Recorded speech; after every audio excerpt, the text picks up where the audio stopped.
Hi, Jim Burrows here, OCRV Center in beautiful Orlinda. Today I want to give you an update on the open road Allegro that came in a few months back. We're having a parts problem right now with COVID and such, but being such a new coach, 2021 coach, a little difficult with the parts.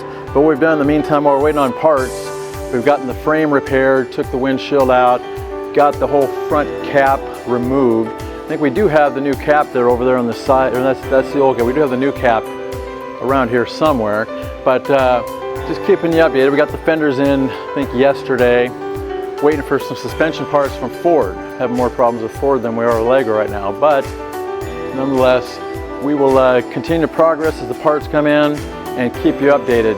Tune back in for the next update on the open road Allegro. Give us a call for all your big Class A motor coach needs here at OCRV.